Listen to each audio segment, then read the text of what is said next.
காட்டுக்குள் காலை ஒளி இலைகளின் இடையே மெதுவாக விழும் அந்த நேரத்தில் ஒரு குட்டி குரங்கு தனியாக ஒரு கிளையில் அமர்ந்து கொண்டிருந்தது. அவனை சுற்றி நிறைய உயிர்கள் இருந்தாலும் அவன் மனசுக்குள்ள இருந்த தனிமையை மட்டும் யாரும் புரிந்து கொள்ளவில்லை. அந்த குட்டி குரங்கு நண்பர்களை கண்டுபிடிக்க காற்றில் சுற்றி திரிந்தன.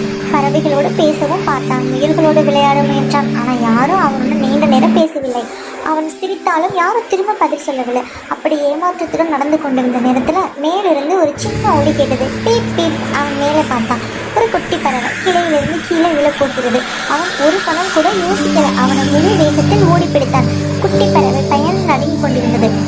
குரங்கு அதை தன் கைகளில் மெதுவாக தாங்கி ஆறுதல் சொன்னான். பயப்படாத, நான் இருக்கேன். பறவையின் சிறிய இதயம் அவனது கைகளில் துடிக்கும் உணர்ச்சி அவனுக்கு ஒரு பெரிய பொறுப்புணர்வு கொடுத்தது. அவன் அதை கவனமாக கூடைக்கு தூக்கி கொண்டு போனான். அவனை காத்திருந்த அந்த பறவையின் அம்மாவின் நன்றி நிறைய கண்கள். அவள் மெதுவாக தலை குனிந்து நன்றி என சொல்லும் போது குரங்கின் மனசுக்குள்ள ஒரு வெப்பம் பிறந்தது. இதையெல்லாம் காட்டில் இருந்த பிற விலங்குகள் பார்த்தன. குரங்கு எவ்வளவு நல்ல மனம் கொண்டவன் என்று அனைவரும் அறிந்தனர். மீன்களும் சிரித்து கொண்டு அவனை அழைத்தனர். அணில்கள் மறைக்கோட்டில் அவனுக்காக அவ்வளவு நாள் சேமித்திருந்த கனிகளை பகிர்ந்தன. பறவைகள் அவனை சுற்றி பறந்து குரல் கொடுத்தன.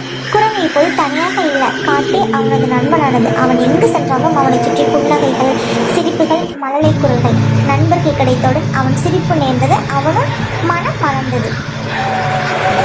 மாலை நேர சூரியன் சிவந்து மறையும் போது குரங்கு ஒரு கிளை விழுந்து அமர்ந்து தனது நண்பர்கள் அனைவரையும் பார்த்து சிரித்தான். அவன் மனம் சொல்லியது ஒன்றுதான். ஒரு நல்ல மனதுக்கு ஒருபோதும் தனிமை கிடையாது. அது செல்லும் மிக மெதுவாக இருந்தாலும் நட்பு வளர்ந்துவிடும்.